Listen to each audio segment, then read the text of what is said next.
Hello everyone, स्वागत है आप सभी का आपके अपने यूट्यूब चैनल निहारिका क्लासेज में। और राज्यपाल के बारे में हम पढ़ रहे थे। अब कल तक जो पढ़ा है उसको आपने रिवाइज़ किया होगा, उसके नोट्स भी बनाए होंगे।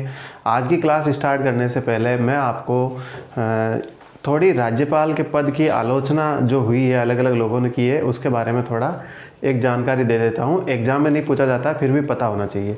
कुछ लोग राज्यपाल के पद की आलोचना इसलिए करते हैं कि कहते हैं कि वो अपनी स्व विवेकीय शक्तियाँ हैं उनका दबावपूर्ण प्रयोग करता है। किसके दबाव में?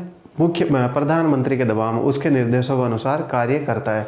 कुछ लोग ये बताते हैं कि भाई वो जो है उसके जो निर्णय होते हैं, स्व विवेकीय निर्णय या डिसीजन जो होते हैं, वो एकदम फ्री नहीं होते हैं, स्वतंत्र नहीं होते हैं। ऐसा देखा गया राजस्थान में जो चौथे आम चुनाव है उनके संदर्भ में, या फिर 1967 में जो वेस्ट बंगाल है उनके संबंध में भी ये चीज़ देखी गई है।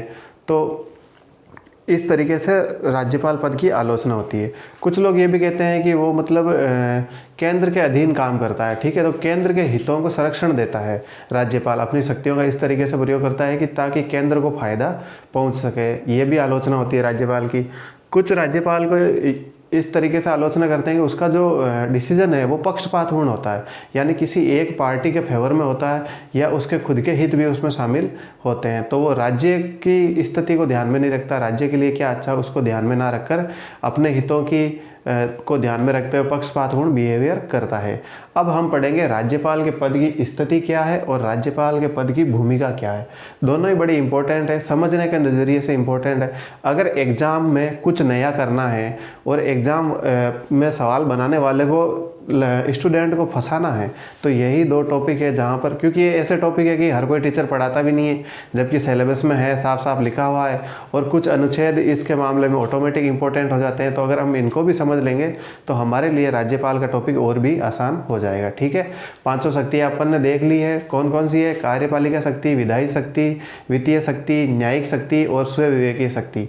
स्व विवेकीय शक्ति में जो संविधान द्वारा दी गई शक्तियाँ हैं राज्यपाल को, वो बड़ी इंपॉर्टेंट है, चाहे वो असम के संबंध में हो, नागालैंड के संबंध में हो, सिक्किम के संबंध में हो, महाराष्ट्र और गुजरात के संबंध में हो, और पिछड़े हुए जो प्रशासनिक संबंध में हो, इन सब मामलों में, या मुख्यमंत्री से कोई जानकारी लेनी हो 167 के तहत, इन सब मामलों में अपन ने स्व विवेकीय शक्तियों को जो संविधान द्वारा दी गई उनको देख लिया था। या अनुच्छेद 200 हो, अनुच्छेद 356 हो, और उसके अलावा कुछ ऐसी शक्तियाँ थी जो समय के अनुसार पैदा होती गई। उसमें क्या हो गया कि जैसे जैसे राज्यपाल के सामने कोई कंडीशन आई कि किसी के पास बहुमत नहीं है, अब मुख्यमंत्री किसको बनाएं, तो इस प्रकार से, या फिर कभी मंत्रिपरिषद को भंग करना हो, या कभी राज्य की पूरी विधानसभा को ही भंग करना हो, इस प्रकार से भी कुछ शक्तियां राज्यपाल महोदय को मिलती गई।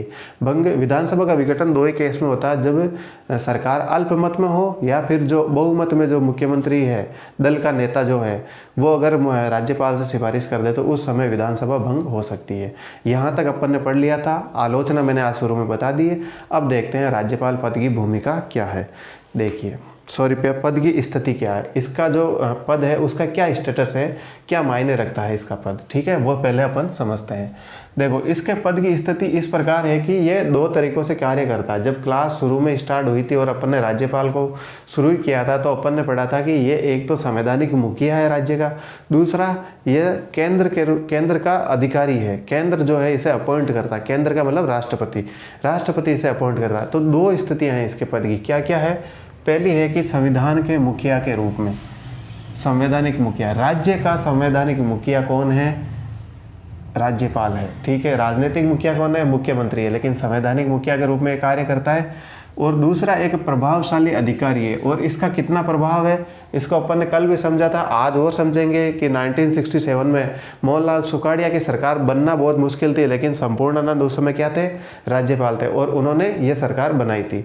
तो आप यहाँ और समझेंगे कि भाई इसका जो अधिकारी के रूप में कितना प्रभाव है, इसको भी अपन समझेंगे। ठीक है, अनुच्छेद 160, इससे पहले मैंने करवाया नहीं, इसीलिए इसका यहाँ पर जिक्र हुआ है और यहाँ पर इसकी महत्वपूर्ण भूमिका। देखिए, राष्ट्रपति क्या करता है? राज्यपाल को कोई भी आकस्मिक स्थिति पैदा हो जाए उसके संबंध में कार्य करने का अधिकार देता है। ये एक स्पेशल अनुच्छेद है। ठीक है, अभी तक हमने पढ़ा नहीं है। राष्ट्रपति, कोई भी ऐसी घटना हो गई कि राज्य में संवैधानिक तंत्र फेल होने वाला है और राष्ट्रपति को आभास हो गया कि अब जो है सरकार चरमराने वाली है, तो ऐसी आकस्मिक स्थितियों के संबंध में राज्यपाल को जो है राष्ट्रपति शक्तियां देगा, अधिकार देगा कि आप राज्य को संभालें। तो ये कौन सा अनुच्छेद प्रावधान करता है? अनुच्छेद 160। ठीक है, तो यहाँ पर देखो इसकी स्थिति, पद की स्थिति कितनी खतरनाक हो जाती है कि सारी जो मंत्रिमंडल की शक्तियाँ हैं उस पर किसका अधिकार हो जाता है? राज्यपाल महोदय का। ठीक है, ऐसा का ऐसा कब देखने को मिलता है? जब आपातकाल लगता है, राष्ट्रीय आपातकाल हो, राष्ट्रपति शासन हो या फिर आपातकाल हो। इन अनुच्छेद 356 के तहत दो स्थितियां पैदा होती है, एक तो आपातकाल, दूसरा राष्ट्रपति शासन। यहाँ पर राज्यपाल महोदय क्या हो जाते हैं? प्रशासक की भूमिका में आ जाते हैं, क्योंकि राष्ट्रपति ने शक्तियाँ देता है कि अब से आप जो है राज्य का शासन आप संभालेंगे। या फिर मुख्यमंत्री से कोई सूचना मांगनी हो, अनुच्छेद 167 के तहत मुख्यमंत्री से कोई जानकारी, सीएम से कोई जानकारी मांगनी हो, तो आप देख सकते हैं इसके पद की कितनी बड़ी स्थिति है कि वो मुख्यमंत्री से सवाल जवाब कर सकता है। इतना पावरफुल पद है और संवैधानिक पावर है ये। ठीक है, संविधान में इस बात को मेंशन किया गया। या फिर अनुच्छेद 200 के संबंध में कोई भी विधेयक है उसको राष्ट्रपति के विचारार्थ रखना हो, किसी विधेयक को राष्ट्रपति के विचारार्थ रखना हो, तो उस स्थिति में भी राज्यपाल पावरफुल हो जाता है। ठीक है, अब हम एक नोट लगा लो आप, और इम्पोर्टेंट भी है। नोट क्या है कि राष्ट्रपति के समान राज्यपाल को महाअभियोग द्वारा अपदस्थ नहीं किया जा सकता। आपको जैसे पता है कि संसद में राष्ट्रपति के खिलाफ महाअभियोग की प्रक्रिया शुरू की जा सकती है, लेकिन ऐसा कोई प्रावधान राज्यपाल के संदर्भ में नहीं है। राज्य विधानमंडल राज्यपाल के विरुद्ध विधानमंडल में कोई भी महाअभियोग नहीं चला सकती है। क्यों? क्योंकि ये राष्ट्रपति द्वारा अपॉइंट किया जाता है, राष्ट्रपति के प्रति ये रिस्पॉन्सिबल है और राष्ट्रपति ही इसे पद से हटा सकता है। ठीक है, तो वह राष्ट्रपति के प्रति उत्तरदायी है। ये किसके प्रति उत्तरदायी है? राष्ट्रपति के प्रति उत्तरदायी है। और इसको हटा कौन सकता है? पदच्युत कौन कर सकता है? तो ओनली और ओनली राष्ट्रपति। कौन करेगा? राष्ट्रपति। ये पावर राष्ट्रपति के पास है, तो ये अपने कार्यों के लिए राष्ट्रपति के प्रति जवाबदेह है। ठीक है, ऐसे में इसके पास ये राज्य विधानमंडल के प्रति उत्तरदायी नहीं है, तो ये अपने निर्णय स्वतंत्र रूप से लेता है। और ऐसा अपन ने विभिन्न केसों में देखा भी है और भी देखेंगे। तो अब समझ में आ गई कि राज्यपाल का जो पद है उसकी स्थिति कितनी बड़ी है राज्य के अंदर, संवैधानिक स्थिति कितनी बड़ी है। हमने अनुच्छेद 356 आपातकाल लगाना हो, ये एक बार राष्ट्रपति को सिफारिश कर दे तो आपातकाल लग जाता है। ठीक है, सीएम से कोई भी जानकारी कभी भी मांग सकता है और सीएम को वो जानकारी देनी पड़ेगी। या फिर किसी भी विधेयक को राष्ट्रपति के विचार के लिए सुरक्षित रख सकता है। तो हमने पद की स्थिति को समझा। अब देखेंगे कि राज्यपाल की भूमिका क्या है, राज्यपाल की स्टेट में क्या भूमिका है, उसका रोल क्या है और ये रोल किस तरीके से बदलता है।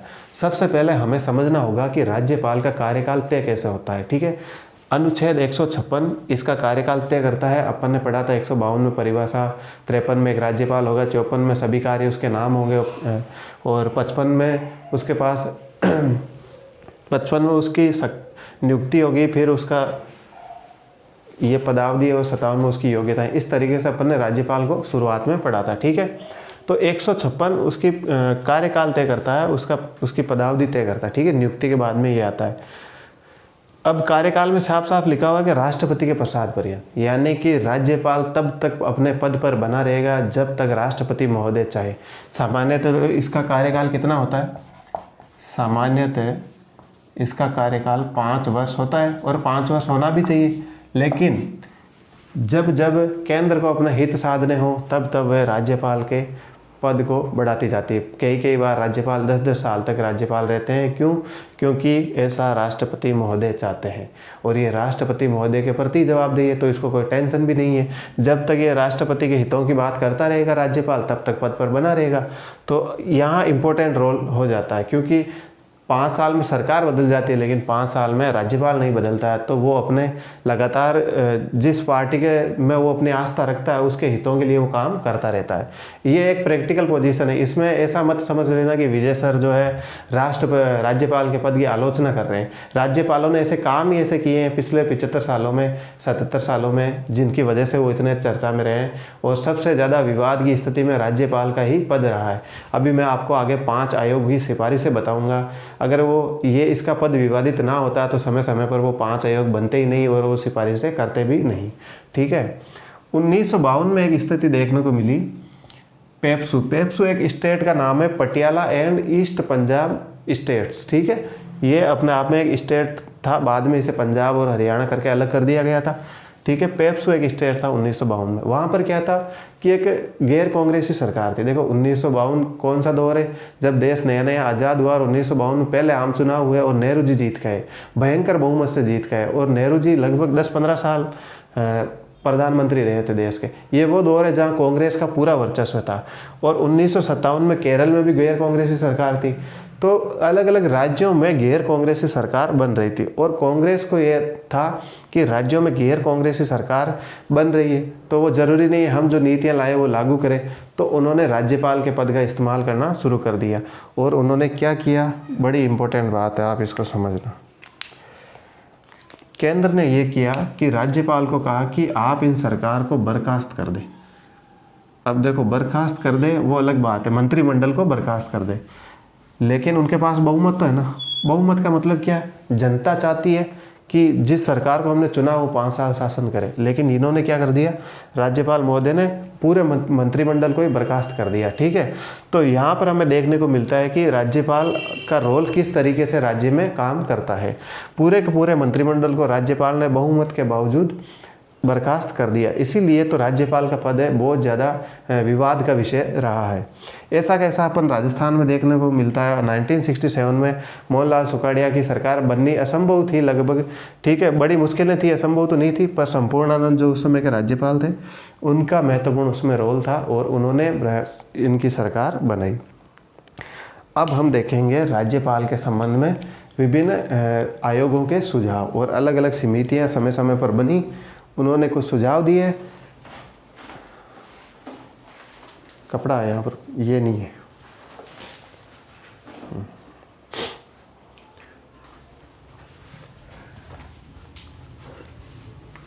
तो अलग अलग समितियों के, अलग अलग आयोगों के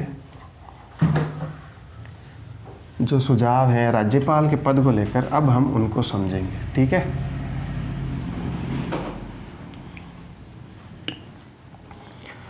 मुझे उम्मीद है कि जो मैं पढ़ा रहा हूँ आपको अच्छे से समझ आ रहा होगा। अगर आपको समझ आ रहा है तो कमेंट ज़रूर करें, और अगर नहीं भी आ रहा, आपको लगता है कि नहीं सर ये चीज़ ऐसे समझो, ये चीज़ ऐसे बताओ, ये आपने बताई नहीं, ये आपने गलत बताई है, तो भी कमेंट ज़रूर करा करें। वैसे मेरी पूरी कोशिश है कि मेरी क्लास में कोई भी मिस्टेक ना हो, मैं इसी उम्मीद के साथ पढ़ाता हूँ। फिर भी मनुष्य से गलती होती है, तो आप गलती ज़रूर सुधारें मेरी। ठीक है, अब हम पढ़ेंगे राज्यपाल की नियुक्ति एवं भूमिका के संबंध में कुछ सुझाव। राज्यपाल की नियुक्ति कैसा होनी चाहिए और भूमिका उसकी क्या होनी चाहिए राज्य में। नियुक्ति व भूमिका के संबंध में सुझाव, और ये सुझाव कौन देगा, सरकारों द्वारा, चाहे वो राज्य की हो या केंद्र की, उन्होंने समय समय पर क्या आयोग बिठाए, कमीशन बिठाए और कमीशन से सुझाव मांगे। ठीक है, तो हम उन्हीं आयोगों के बारे में पढ़ेंगे। और मैंने इससे पहले कहा भी था आपको कि हम सरकारी आयोग, पूंजी आयोग, इनको आगे की क्लास में देखेंगे। तो ये वही वाली क्लास होगी जिसमें 5 आयोगों की अपन सिफारिशें ध्यान से पढ़ेंगे। ठीक है, तो सबसे पहले किसकी बात करते हैं,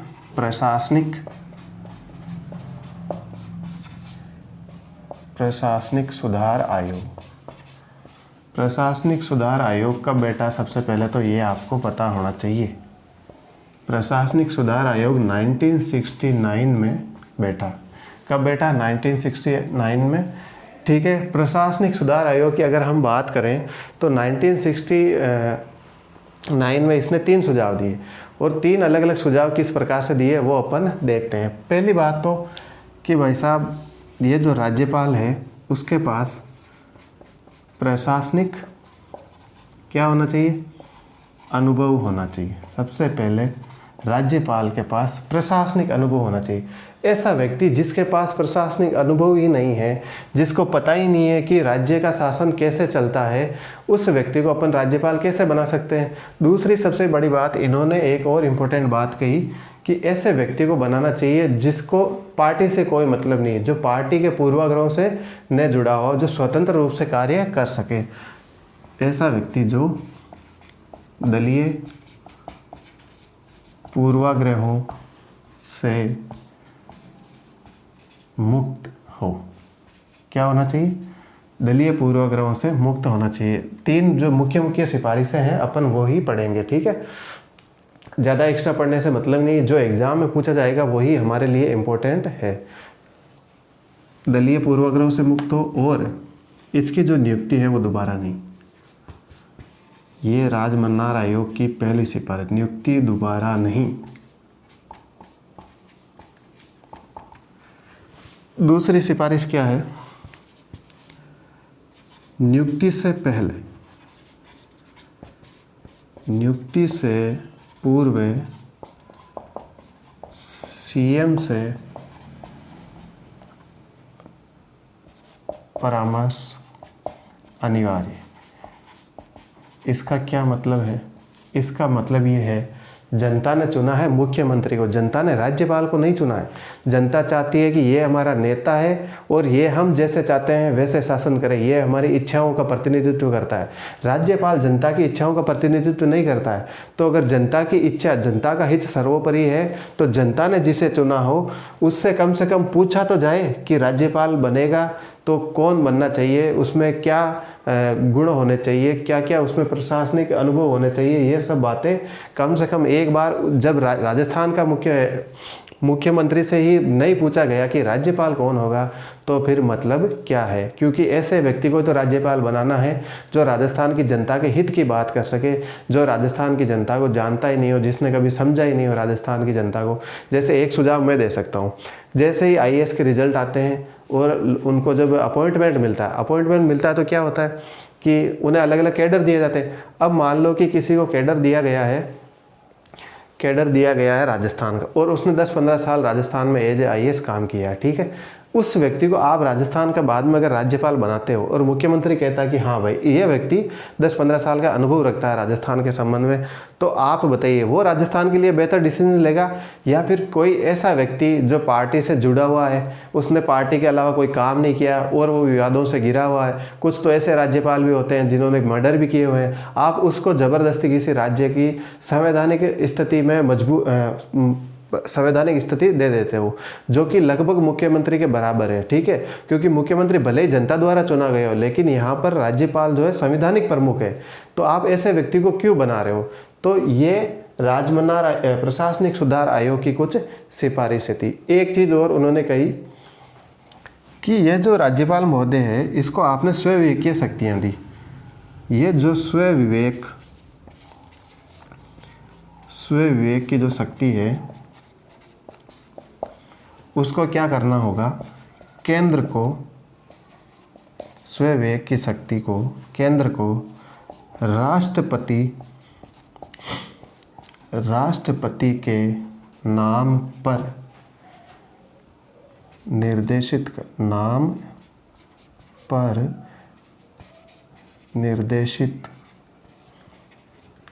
कर संसद के दोनों सदनों के समक्ष रखना चाहिए। यानी कि ये जो तीसरी सिफारिश है, ये जो स्वविवेक की शक्ति है, यही राज्यपाल के पद को सबसे ज़्यादा कंट्रोवर्शियल बनाती है। क्यों? क्योंकि ये अपने विवेक से कभी भी किसी भी शक्ति का प्रयोग कर सकता है, ठीक है।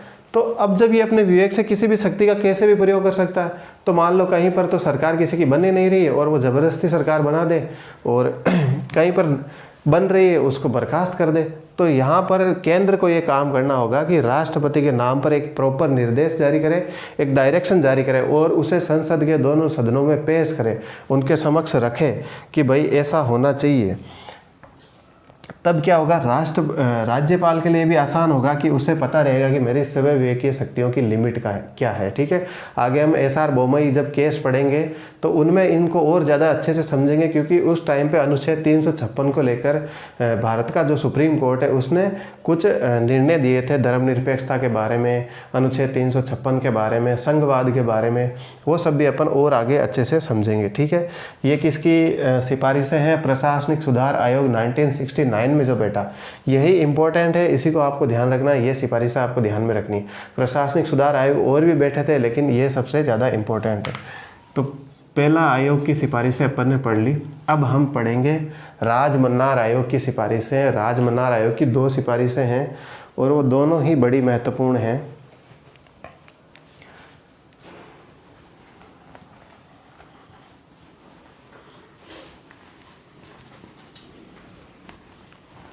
राजमन्नार आयोग कब बैठा, तो आपको पता होना चाहिए। राजमन्नार जो आयोग है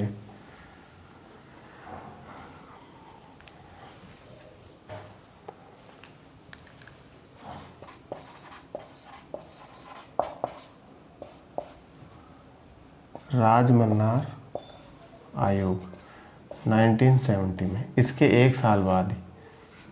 ठीक है, ये वो दौर है 1970 का जब इंदिरा गांधी का शासन चल रहा था और इंदिरा गांधी धड़ाधड़ संविधान संशोधन पे संशोधन कर रही थी और देश में लगातार राष्ट्रीयकरण की स्थिति फैली हुई थी और राज्यपाल के पद को जैसे चाहे वैसे इस्तेमाल कर रही थी। तो यहाँ पर गैर कांग्रेसी सरकारें भी देश के अलग अलग स्टेट में बन रही थी।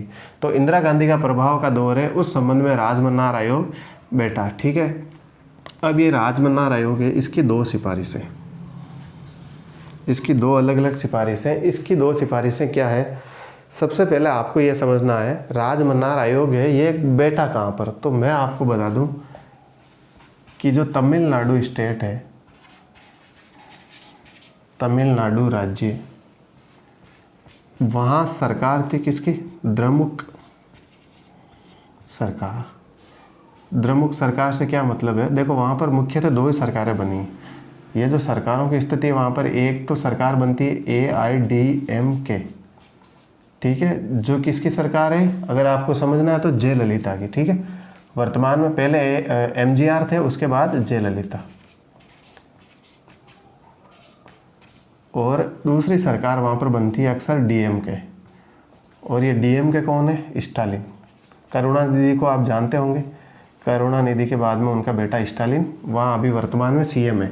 तो यहाँ पर 2 ही सरकारें बनती है, ये जो DMK है यही द्रमुक सरकार है, और तमिलनाडु में जो द्रमुक सरकार है उसने ये राजमन्नार आयोग का गठन किया था। कब किया गया था, ये इस आयोग का गठन किया गया था, इस आयोग का गठन किया गया था 1970 में, 1970 में। और 1970 में सबसे पहले क्या सिफारिश की गई थी कि नियुक्ति के संबंध में ही है सारी लगभग, या तो उसका रोल कैसा होगा या नियुक्ति कैसे होगी। तो नियुक्ति की बात करें तो ये नियुक्ति में कहता है, ये आयोग कहता है कि नियुक्ति जो है वो राज्य सरकार से परामर्श के बाद होनी चाहिए। देखो ऊपर हमने कल क्या, अभी पिछले टॉपिक में क्या पढ़ा था, प्रशासनिक में, कि CM से नियुक्ति, CM का मतलब राज्य सरकार ही होगी, से परामर्श के बाद।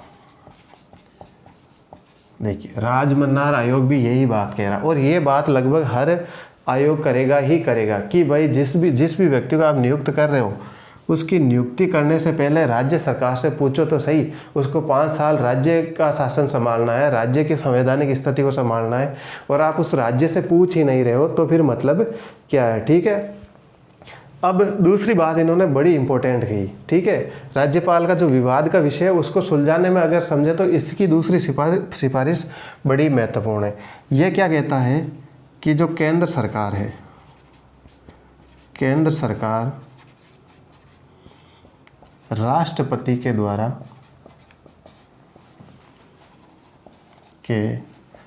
द्वारा ये आदेश निकाले कि राज्यपाल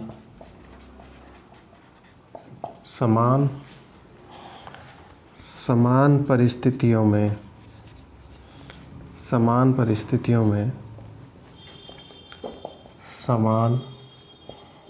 व्यवहार करे। ठीक है, समान परिस्थितियों में समान व्यवहार करें ताकि स्वस्थ परंपरा का विकास हो। स्वस्थ परंपरा का विकास हो। इससे क्या होगा, हमारी संवैधानिक स्थिति सुदृढ़ होगी।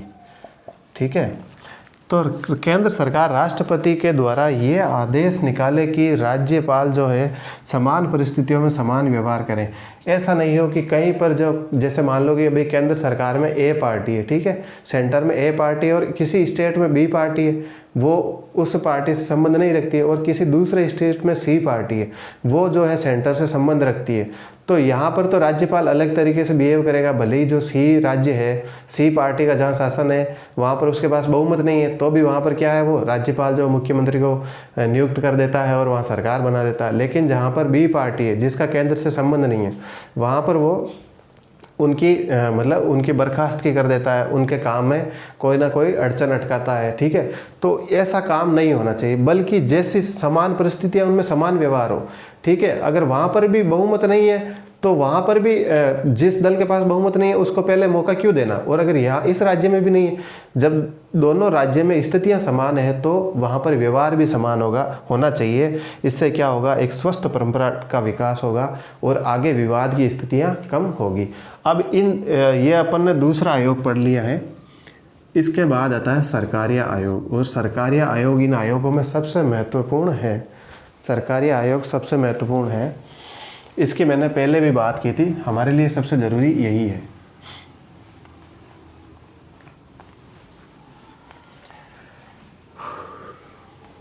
सरकारी आयोग की 3 मुख्य सिफारिशें हैं और इस आयोग का गठन हुआ था 1983 में। और 1983 में 3 जजों का ये आयोग था और उनकी क्या सिफारिशें थी और ये जज कौन कौन थे, उनके बारे में हम अब पढ़ेंगे। ठीक है, नंबर 3,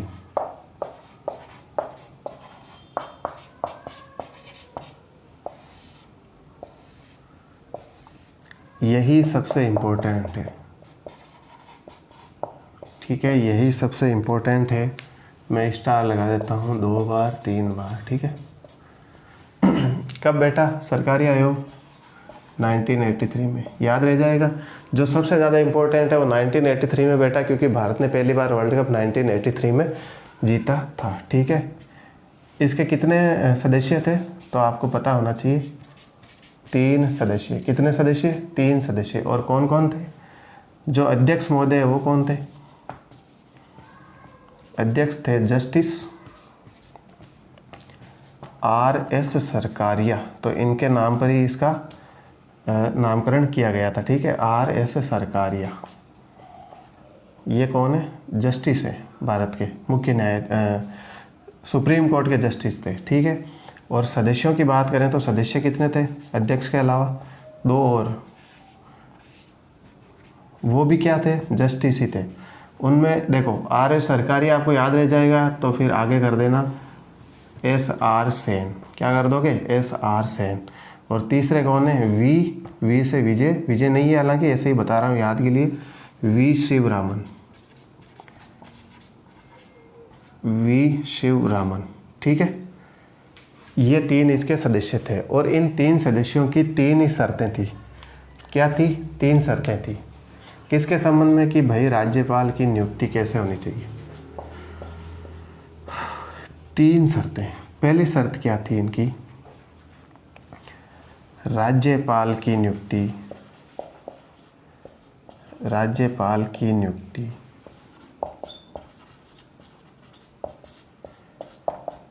सीएम से अनौपचारिक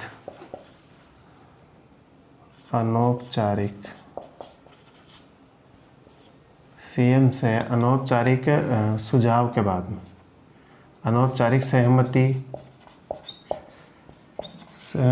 के बाद होनी चाहिए। और एक इम्पोर्टेंट बात इन्होंने इसमें क्या कही कि भाई साहब अनुच्छेद 155 में संविधान संशोधन होना चाहिए। ये बात करने वाला पहला आयोग है। आज तक किसी भी आयोग ने ऐसी बात, संविधान संशोधन की बात की नहीं राज्यपाल की नियुक्ति के संबंध में। इन्होंने पहली बार ये सुझाव दिया कि भाई साहब राज्यपाल की नियुक्ति है वो अनौपचारिक का मतलब है कि आपको कोई लेटर जारी नहीं करना है, ठीक है। लेटर जारी करके ये नहीं बताना है कि भाई राज्यपाल की ये इच्छा है, राज्यपाल का ये सुझाव है कि भाई नियुक्ति के संबंध में इस बात का ध्यान रखें। बस एक बार राज्यपाल से आप पूछो कि भाई आपकी सलाह क्या है, आपका सुझाव क्या है, फिर ये बताओ कि किस व्यक्ति को राज्यपाल है उस संबंधित राज्य का राज्यपाल नियुक्त करना चाहिए। और अनुच्छेद 55 में संविधान संशोधन के प्रावधान की ये बात करते हैं, ठीक है। तो ये बात की थी अपने सरकारी आयोग ने। फिर इन्होंने दूसरी बात कही कि राज्यपाल जो बनेगा, राज्यपाल आप जिसको भी बनाओ कम से कम उसकी सामाजिक यानी सोशल व प्रशासनिक, सामाजिक व प्रशासनिक साख होनी चाहिए। एक ये बड़ी इंटरेस्टिंग बात है। हालांकि इसका कोई मापदंड तो है नहीं, कोई स्केल तो है नहीं जिससे अपन माप दें कि भाई किसकी साख अच्छी है किसकी नहीं है। फिर भी ये अपना आप में एक महत्वपूर्ण रोल निभाता है। कैसे महत्वपूर्ण है? देखो, जिस व्यक्ति की समाज में स्थिति अच्छी है, जिस व्यक्ति को समाज के लोग मानते हैं, जिस व्यक्ति की प्रशासन में साख अच्छी है, जिसको मानते हैं कि आईएएस हो तो इसके जैसा, आईपीएस हो तो प्रेम सुख डेलू जैसा, वरना आईपीएस हो ही ना हो, तो ऐसे व्यक्ति को जब आप राज्यपाल नियुक्त करेंगे और जब वो पद को संभालेगा तो उस पद की कितनी गरिमा बढ़ेगी। और राज्यपाल, राज्य का जो मुख्यमंत्री, वो भी समझेगा कि इस व्यक्ति में कुछ तो बात है, तभी इसको इस पद पे बैठाया है। और जनता भी इस बात को समझेगी कि अगर ये बात कोई कह रहा है तो जरूर हमारे समाज के लिए अच्छी है और इसको प्रशासनिक अनुभव भी है। ऐसे ही आप किसी एरे गहरे नत्थु खैरों को अगर राज्यपाल का पद दे दोगे तो फिर संवैधानिक स्थितियां, जिसको संविधान का ही पता नहीं है उसको संवैधानिक पद दे दिया तो वो क्या संवैधानिक स्थिति को संभालेगा, राज्य के संवैधानिक तंत्र को वो कैसे संभालेगा। तो यहाँ पर विशेष ध्यान रखना चाहिए। ये सुझाव था किसका? ये सुझाव था अपने सरकारी आयोग का, जो 1983 में बैठा। 3 सदस्य इसके हैं। अध्यक्ष है जस्टिस RS सरकारिया, सदस्य हैं SR सेन और V शिवरामन, और 3 शर्तें इन्होंने रखी, ठीक है। एक बड़ी इंपॉर्टेंट शर्त इन्होंने और रखी। अब ये 2 चीज़ तो हो गई, किसको तो बनाना चाहिए, मुख्यमंत्री से वो सलाह लेनी चाहिए। तीसरी बात ये कह रहे हैं, इसको मैं रेड पेन से ही लिख देता हूँ, ये भी इम्पोर्टेंट है, कि राज्यपाल को, राष्ट्रपति जी याद आ जाते हैं राज्यपाल के नाम पर, राज्यपाल को पद मुक्ति के बाद उपराष्ट्रपति वे राष्ट्रपति के अलावा, उपराष्ट्रपति व राष्ट्रपति के अलावा किसी अन्य पद पर नियुक्त नहीं करना चाहिए। किसी अन्य पद पर नियुक्त नहीं करना चाहिए। ये बात कौन कह रहा है? जस्टिस SR सरकारिया और उनके समिति में शामिल, आयोग में शामिल 2 सदस्य। एक बार फटाफट तीनों को वापस पढ़ लेते हैं। पहला इन्होंने सुझाव क्या दिया कि राज्यपाल की नियुक्ति जो CM से अनौपचारिक सहमति के बाद ही होनी चाहिए, और संविधान संशोधन की बात करने वाला एकमात्र आयोग है वो है सरकारी आयोग, ठीक है। 1983 में इसका गठन हुआ था। और इसका दूसरा सुझाव ये था कि राज्यपाल है उसकी कुछ सामाजिक और प्रशासनिक साख होनी चाहिए। ठीक है, ऐसे ही किसी चलते फिरते इंसान को आपने बना दिया, या फिर जो जिसने आपके लिए कभी कुछ अच्छा काम किया हो, सरकार के लिए आपके हितों की बात कही हो, आपकी पार्टी के हितों की बात की, आप उसको बनाओगे तो फिर रिजल्ट भी वैसे ही आएंगे। ठीक है, और तीसरी बात कि राज्यपाल को पद मुक्ति के बाद उपराष्ट्रपति व राष्ट्रपति के अलावा किसी अन्य पद पर नियुक्त नहीं करना चाहिए। ये इंपॉर्टेंट 3 सुझाव किसने दिए थे? सरकारीय आयोग ने। सबसे ज़्यादा महत्वपूर्ण यही है, आपको इसको ही ध्यान रखना चाहिए। ठीक है, इसके बाद में अगला आयोग अपन देखते हैं।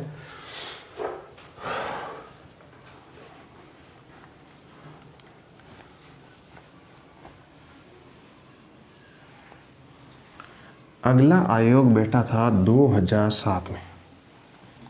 कब बैठा? 2007 में। कौन सा आयोग? पुंछी आयोग। अध्यक्ष कौन थे इसके? जस्टिस मदन मोहन पुंछी।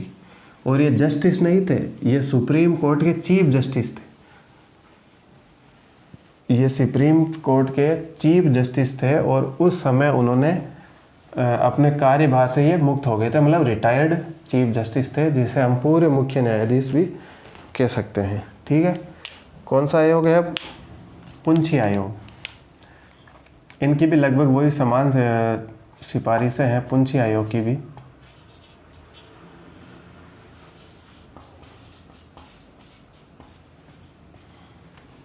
ये कब बैठा?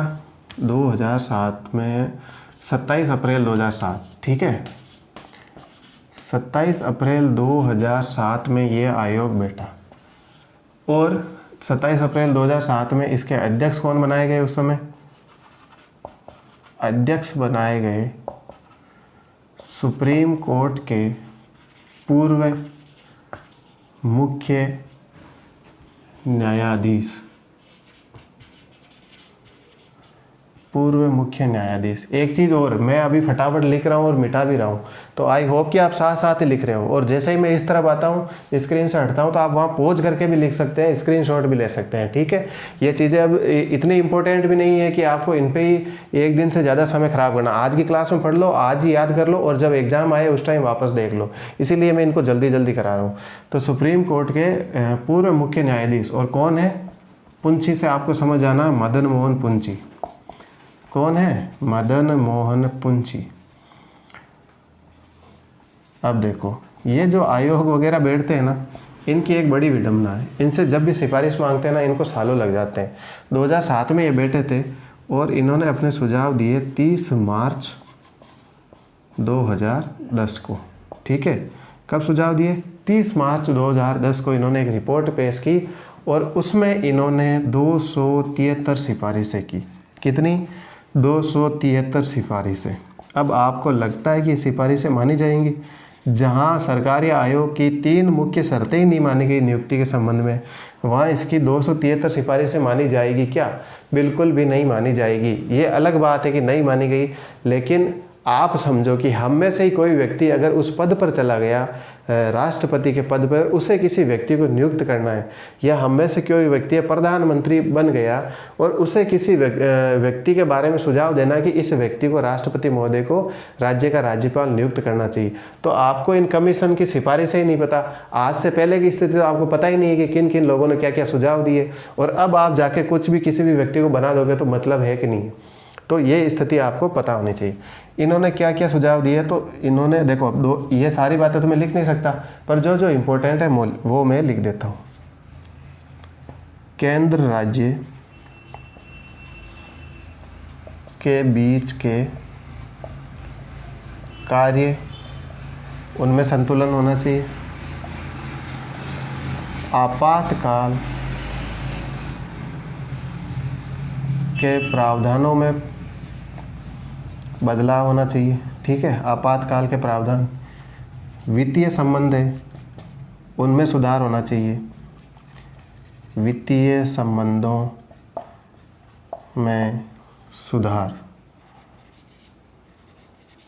वित्तीय संबंधों में सुधार होना चाहिए। आपातकाल के प्रावधान हो गए। प्रशासनिक जितने भी कार्य हैं, प्रशासनिक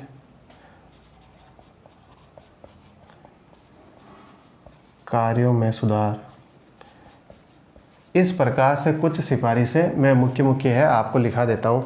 वैसे तो 273 सिफारिशें की सारी आपको याद होगी नहीं, ना किसी को याद हो सकती है, ठीक है। तो ये मुख्य बातें उन्होंने मदन मोहन पुंची जी ने अपनी रिपोर्ट में की थी। और 2007 में ये आयोग बैठा था और सुप्रीम कोर्ट के अध्यक्ष हैं पूर्व न्यायाधीश हैं, आपको पता ही होना चाहिए, पूर्व मुख्य न्यायाधीश चीफ जस्टिस मदन मोहन पुंची। और 30 मार्च 2010 को इन्होंने इतनी सिफारिश दी, उनमें से मुख्य ये है, ठीक है। अब इसी के साथ हमारे चारों आयोग तो हो गए ख़त्म। अब सर हमें क्या पढ़ना है? अब हमें एक एसआर बोमई का जो वाद है, ठीक है, एसआर बोमई कौन है वो भी पढ़ेंगे, और क्या ऐसा वाद हुआ कि ये इतना इम्पोर्टेंट हो गया। और आर्टिकल जो अनुच्छेद 356 के संबंध में उन्होंने बहुत सारी टिप्पणियां की, 15-20 और आई थिंक 20 के लगभग टिप्पणियां की टोटल अगर गिनी जाए तो। लेकिन मुख्य 5-6 को अपन पढ़ेंगे कि उन्होंने अनुच्छेद 356 का इंटरप्रिटेशन किस तरीके से किया है, वो एसआर बोमई बनाम इस वाद में हम पढ़ेंगे। अब मैं स्क्रीन से हट रहा हूँ, आप यहाँ पर इसको पॉज कर लें या फिर स्क्रीनशॉट ले लें और इसको लिख के फिर हम आगे वो फाइनल आज का टॉपिक पढ़ेंगे।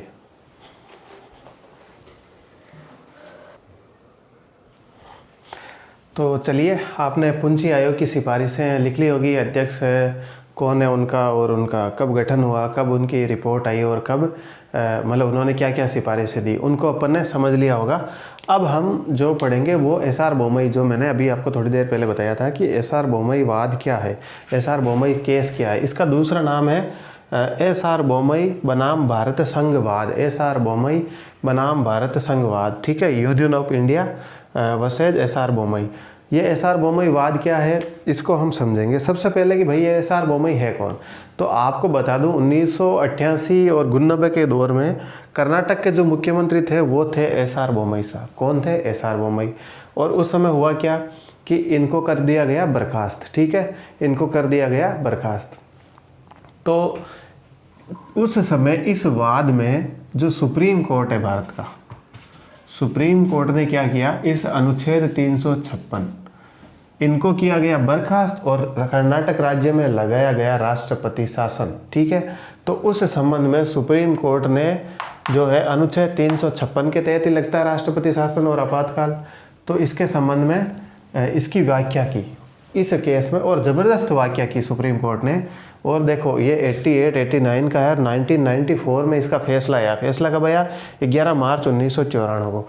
और 9 जजों की संवैधानिक बेंच बैठी। 3 जजों की बेंच जो है संवैधानिक बेंच मानी जाती है, और उसके बाद जितने भी जज होते हैं वो सारे 9 जजों के, या मतलब कितने भी जज हो, 3 या 3 से ज़्यादा, वो सारे संवैधानिक बेंच मानी जाती है, संवैधानिक पीठ। सुप्रीम कोर्ट में 9 सदस्यों की, कितने सदस्यों की? 9 सदस्यों की संवैधानिक बेंच बैठी और उसने अपना फैसला दिया 11 मार्च 1994 को। और गजब की इंटरप्रिटेशन की इस अनुच्छेद 356 की, ठीक है। मतलब इस पे लगभग अपन बुक में लिखें तो 2 पन्ने भर जाएं, ठीक है, केवल समझने के लिए, और उस इंटरप्रिटेशन को देखें तो कितने ही पन्ने भर सकते हैं। लेकिन हमें 4-5 पॉइंट ही ध्यान रखने एग्जाम के पॉइंट ऑफ व्यू से, उन 5-6 पॉइंट को अपन अभी कवर कर लेते हैं, ठीक है। इसमें उन्होंने किस किस का इंटरप्रिटेशन किया? अनुच्छेद 356 मतलब राष्ट्रपति शासन कब कब लगेगा, ठीक है। संघवाद का मतलब क्या, जैसे भारत एक कोऑपरेटिव फेडरलिज्म है, उसका मतलब क्या है। धर्मनिरपेक्षता का मतलब क्या है। न्यायिक पुनरावलोकन, किसी भी इस अनुच्छेद का जब प्रयोग होगा तो न्यायिक पुनरावलोकन किया जा सकता है या फिर नया नहीं किया जा सकता। इसके संबंध में सुप्रीम कोर्ट ने अपनी अपनी व्याख्याएं दी है। उनमें से कुछ इंपॉर्टेंट है, उनको हम देख लेते हैं। अनुच्छेद 356 नॉट एन एब्सोल्यूट पावर। अनुच्छेद 356 यानी राष्ट्रपति शासन की सिफारिश करना या फिर आपातकाल की सिफारिश करना, ये अपने आप में एक निरपेक्ष शक्ति नहीं है, अपने आप में एक पूर्ण पावर नहीं है, पूर्ण शक्ति नहीं है। ये बात किसने कही थी? सुप्रीम कोर्ट ने कही थी कि आप जब चाहे इसको थोप नहीं सकते राज्य के ऊपर। ये एक निरपेक्ष शक्ति नहीं, ये एक से शर्त शक्ति है, शर्त के साथ शक्ति है। इसका प्रयोग तभी किया जाएगा जब राज्यपाल को ये लगे, ये आभास हो जाए, ऐसी परिस्थितियां उत्पन्न हो जाए कि संवैधानिक स्थिति जो है वो चरमरा गई है राज्य की, संवैधानिक तंत्र विफल हो गया, उसी स्थिति में इसका प्रयोग किया जाएगा। और सुप्रीम कोर्ट के इसके साथ में एक बात और कही कि ये शक्ति नहीं, ये तो राष्ट्रपति का दायित्व है। It is an obligation of president not a power. ठीक है, तो उन्होंने क्या कहा सुप्रीम कोर्ट ने, it's not a power, it is an obligation of president, राष्ट्रपति का दायित्व है। ठीक है, कि अनुच्छेद 356 जो है उसका कर्तव्य बनता है कि वो संवैधानिक स्थिति को संभाले, उसके तौर पर इसका प्रयोग करना, ऐसा नहीं कि आप जब चाहे इसका प्रयोग कर लो। फिर आगे क्या सुझाव दिया कि जो राजनीतिक दल हैं, पार्टियां हैं, पॉलिटिकल पार्टियां, उनके हितों के संरक्षण का कार्य नहीं करना चाहिए। इस अनुच्छेद 356 के तहत आप राजनीतिक दलों के हितों का संरक्षण नहीं कर सकते। अगर उनकी सरकार नहीं बनी तो ये नहीं होगा कि आप वहाँ पर 356 लगा दो। हालांकि ये तो आए दिन देखने को मिलता है, फिर भी ये सुझाव अपने आप में महत्वपूर्ण है, और क्यों महत्वपूर्ण है उसकी और अपन अभी आगे बात करेंगे। दूसरा चीज़, इसके गलत प्रयोग का मतलब क्या है? गलत प्रयोग का मतलब क्या है? ठीक है, गलत प्रयोग का मतलब है जनता की इच्छा को खारिज करना, जनता की इच्छा को निरस्त करना।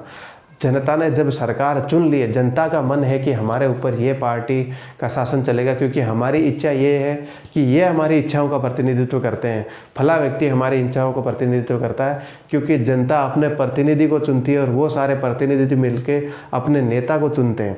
तो वो जनता की इच्छाओं का प्रतिनिधित्व कर रहा है, उनका रिप्रेजेंटेशन कर रहा है। आप अगर उसको खारिज कर रहे हैं, अगर आप इसका प्रयोग कर रहे हैं, तो इसका मतलब आप जनता की इच्छा को नकार रहे हैं और जनता आपको ज़रूर इसका जवाब देगी। तो सुप्रीम कोर्ट ने कहा कि आप ऐसा नहीं कर सकते, आप जनता की इच्छा का अपमान कर रहे हैं। तो ये भी अपने आप में एक विशेष बात थी। ऐसी कई बातें बोली सुप्रीम कोर्ट ने और गजब के इंटरप्रिटेशन दिए, उनमें से हमारे लिए यह महत्वपूर्ण है। मैं आपके लिए अलग से चुन के लाया हूँ, इन सबको समझा, इन सबको नोट किया, मैंने नोट्स बनाए प्रॉपर, फिर आपके सामने ये लेके आया हूँ। फिर क्या कहा उन्होंने सुप्रीम कोर्ट ने एक प्रावधान और किया कि गवर्नर एज एन एम्पायर, जो राज्यपाल महोदय हैं वो एम्पायर की भूमिका में है, वो एजेंट नहीं है। ये शब्द बार बार प्रयोग में आया गया। मैं इस शब्द के पूरी तरीके से खिलाफ हूँ कि जो गवर्नर है वो केंद्र की सरकार का एजेंट है। अरे भाई, वो एजेंट नहीं है, वो कोई एजेंडा लेके नहीं आ रहा वहाँ से कि मुझे जाना है और मुझे ये एजेंडा सेट करना है, ठीक है, मुझे फला वाद फैलाना है राज्य में जाके, ये काम करने नहीं आया गवर्नर। उसका काम है एम्पायर। वो एक निर्णायक की भूमिका में आया है कि जब संवैधानिक स्थिति गड़बड़ाए, चरमराए, तो मैं निर्णायक की भूमिका में रहूँ, मैं राज्य को संभालूँ, मैं राज्य की व्यवस्था को संभालूँ और जनता की इच्छाओं का सम्मान करूँ, उनका कद्र, उनका आदर करूँ। ये काम है उसका। निर्णायक एम्पायर कितना इंपॉर्टेंट रोल निभाता है। अभी आप देख रहे होंगे वर्ल्ड कप के मैच जब चल रहे हैं, तो एम्पायर का काम मैच को सुचारू रूप से चलाना है, मैच में किसी का पक्ष नहीं लेना है। एम्पायर कितना निष्पक्ष होता है, उतना ही निष्पक्ष होना गवर्नर को चाहिए। ठीक है, तो गवर्नर एज एन एम्पायर होना चाहिए। और छठी और अंतिम बात, जो मेरी तरफ से अंतिम है, बाकी तो आप पढ़ना चाहो तो इस पूरे वाद को पढ़ सकते हो, सुप्रीम कोर्ट की साइट पर आसानी से मिल जाएगा, या फिर आप किताबों में भी पढ़ सकते हो। न्यायिक समीक्षा के संबंध में इन्होंने कहा कि अनुच्छेद 356 की न्यायिक समीक्षा की जा सकती है। यानी कि आप कहीं पर अनुच्छेद 56 लगाते हो और बाद में इस पर कोई केस बन जाता है, सुप्रीम कोर्ट में कोई केस दायर कर देता है, तो उसकी न्यायिक समीक्षा जुडिशियल रिव्यू किया जा सकता है। अनुच्छेद 356 का जुडिशियल रिव्यू किया जा सकता है। ये किसने कहा? सुप्रीम कोर्ट ने कहा। किस वाद में कहा? एसआर बोमई केस में कहा, एसआर बोमई वर्सेज भारत संघ वाद में कहा, अपने फैसले में कहा, जो आया 11 मार्च 1994 को। तो सबसे इम्पोर्टेंट यही है कि आप अगर 356 लगा भी दोगे तो आपके खिलाफ न्यायालय में केस चलेगा और उसका जुडिशियल रिव्यू बिल्कुल किया जाएगा। ठीक है, उसकी न्यायिक समीक्षा की जाएगी कि वो सही था या नहीं था, और नहीं था तो उसके जवाबदेही आपकी होगी, आपको उसके लिए उत्तरदायी ठहराया जाएगा। इसी के साथ आज की क्लास को करते हैं ख़त्म। अगली क्लासों में हम पढ़ेंगे कि राज्यपाल और राष्ट्रपति की अपन तुलना करेंगे विभिन्न शक्तियों, विभिन्न अधिकारों के द्वारा, कब कब वो विटो ला सकते हैं, क्या क्या विटो ला सकते हैं। उसके बाद पढ़ेंगे राजस्थान में विभिन्न राज्यपाल जो रहे हैं अलग अलग समय काल परिस्थितियों में। उसके अलावा राज्यपाल के पास कोई और भी शक्तियां हैं, वो भी अपन कवर करेंगे। और कुछ बच भी गया तो मैं एक और एक्स्ट्रा क्लास डाल दूंगा, ताकि अपना राज्यपाल का टॉपिक इस तरीके से तैयार हो जाए कि भले ही पशु परिचर का एग्ज़ाम देने जाएँ, लेकिन RS में भी बैठा दे कोई, तो भी अपना एक भी सवाल गलत नहीं होना चाहिए। इसी के साथ मैं आपसे लेता हूँ विदा। जय हिंद, जय भारत।